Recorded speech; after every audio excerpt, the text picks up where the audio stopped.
My 100-mile race approaching this September, I've decided to spontaneously start a Vancouver run club, not only to keep myself on track, but to foster a competitive community of elite guys that are looking to challenge themselves and push themselves on the daily.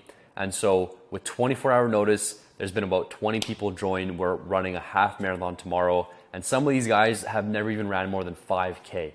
And here they are ready to push themselves. So I figured the best way that we can prepare is to create a quick video on how you can wake up, jump out of bed, and go run a marathon tomorrow. Now, before we jump into this video, why would somebody want to run a marathon? Why would somebody want to run for hours on end and go through all that suffering?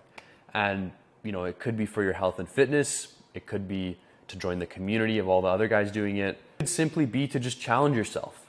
But for me, it's for the suffering and the mental sharpness that I gain when I tell myself I'm going to do something and I actually get it done. So huge respect to all the guys that are actually going through with this. Without further ado, let's jump right in. So I will say I'm not a runner. I do have a 100-mile race coming up, but I wouldn't say that I identify necessarily as somebody who runs like a professional runner. I'm not that fast, but I just like to get it done and suffer through the pain, as bad as that sounds. And so I have a bike ride here. This was for the Penticton Ironman. I know it's not a run, so I guess, that won't count, 180K.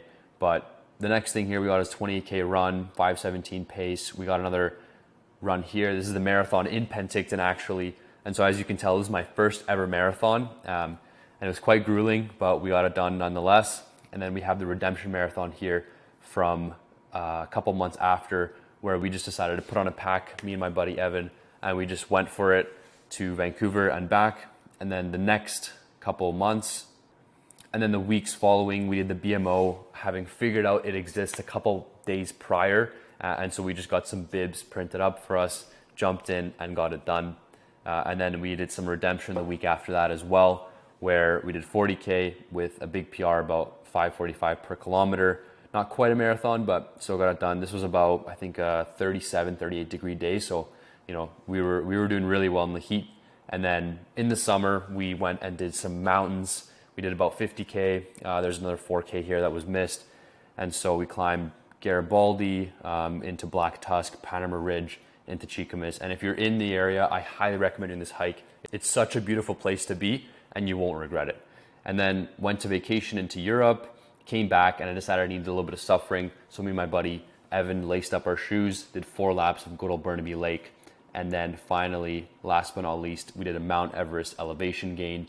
This, me and my buddy Daniel, did about 12 laps of Grouse Mountain. We just barely got that Mount Everest 8849 meters of elevation gain in 12.5 hours. So this is kind of how I've prepped myself with my gear, my nutrition, my pre-run, post-run, and everything else involved. So pre-gear essentials, you really want to make sure you have some sort of wearing trackable. I really like the Garmin's. This is the 965, but I also recommend the 265 or even the 55, just because it's advanced fitness tracking. You do all your heart rate, your pace, all of your workouts, even your sleep, and different sorts of metrics on your body. So this is really, really helpful if you're looking to really level up with your fitness. Even the 55, it's $180. Highly recommend looking into that. Next thing is barefoot shoes, just keeping it short and sweet. It's very good for natural foot movement. It strengthens all the foot muscles and the leg muscles, so you're more stable and you have better balance. Next, we got the massage gun. This is just really good overall to start with. It'll increase blood flow to targeted muscle areas, especially if you're trying to open up. Let's say, the glutes a little tight, massage it out there. Your chest a little bit tight, that's maybe for the gym. But hamstring, quad, everything, super, super good. Highly recommend that. Next up, we got the massage balls. So this is even good with lacrosse ball. If you got tight hips or you got tight feet, just put your foot on it, massage it through, put the ball on your hip onto a wall, and just kind of really release that tension. It's gonna hurt, but the more it releases, the better you're gonna feel over the long term.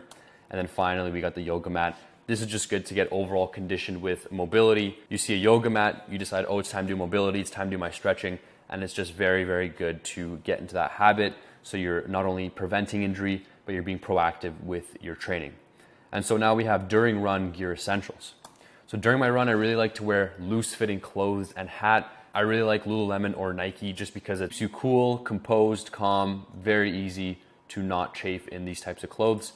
Next up, we got some compression socks or even a calf sleeve. I recommend this if you have shin splints. Next up, we got shoes. And this is the most important part, obviously, because this is what's gonna bring you from point A to point B. And I really like these ultra running shoes because they're barefoot hybrids. They have a wide enough toe box so you're not squished in together like you are with Nikes or Adidas or Asics. But they also still feel like a cushiony running shoe so you're not breaking your feet running all these kilometers on them.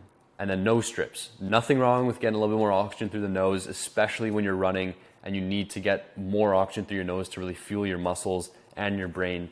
So if you can get a pair of these, put it on your nose while you run, it's gonna help you a lot more, trust me. Highly recommended. And then one of the last and best things is the chafing cream. It's a horrible situation if you're chafing and you're about 30, 40K deep into your run and you just don't have anything to use to help you soothe that. So chafing cream, I highly recommend to get just a little bit of this either under the arms, legs, butt, whatever it is. You really don't want to be bleeding just as you're finishing the run, especially because you'll feel it the next day and it's not a great feeling. And then finally, we got a running pack or a belt. I personally really like this one because it just holds everything from my flasks to my gels to even hydration in the back. And so it's very, very convenient and it's like $70 off Amazon. You can't go wrong with this. So pre-run preparation, this is just a couple tips and tricks.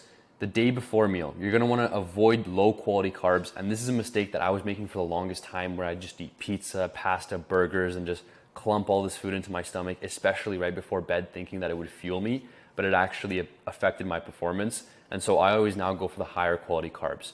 So grass-fed steak, organic potatoes, some good old sushi, wild-caught salmon, load up on that rice, chicken and rice. You can't go wrong with these high quality ingredients, especially because they're very nutrient dense. And so, you go to bed.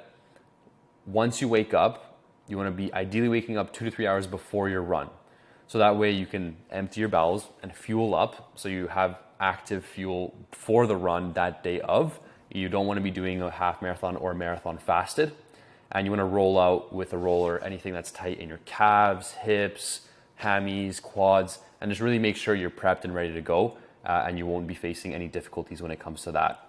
And so finally we got dynamic stretches. So this is what I do. This isn't for everybody. Everyone should have their own kind of routine based off how their body performs.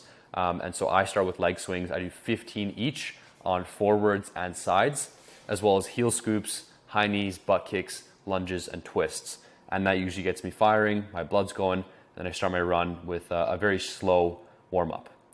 So during my run, I have what's called these 3 levers. So you got water, sodium, and carbohydrates. And for water, everyone should kind of test this for themselves, especially if they're looking to get into a longer run. But you want to know exactly your burn rate and your sweat rate. So how much are you sweating per hour at what degrees and how much water does your body need?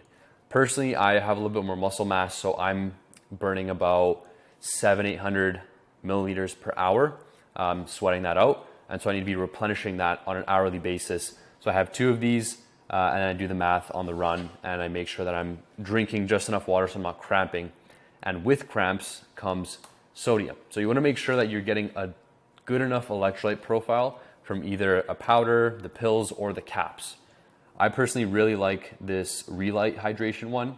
The nuns are also great and the pills are also great because you can just toss it back and you're good to go. But you want to also know how much sodium you should be consuming on an hourly basis. I'm at about 500-600 per hour and that usually gets the job done for me. And then finally, we got carbohydrates. This is your energy source. Either you got gels or the carb powder. I personally really like the Huma because they're the more natural source. And then you got Tailwind, which is like the powder carbs, which also has electrolytes. And then you mix that with water and it's like an all-in-one encompassing lever. And then you got the Morton mix as well, which some of them actually have caffeine. So it's pretty beneficial for your run. So make sure you're following the 3 levers. You know exactly how to fuel your body. It's going to come with a lot of testing, but just be patient and you'll figure it out.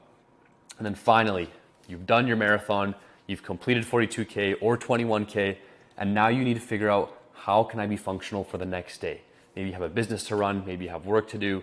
You don't want to be laying in bed all day just because you ran and it completely ruined and took away your whole day. So personally, I like to do a post-run cool down, whether that's a bike, a walk, or a swim. And really make sure that I'm refueling the next day or the day of with a highly nourishing, balanced meal and electrolytes so that I'm able to give my body the energy that it needs to keep recovering and keep functioning that next day. And finally, maximize your sleep. Personally, I don't really believe in overtraining. I just think that a lot of people are under recovering.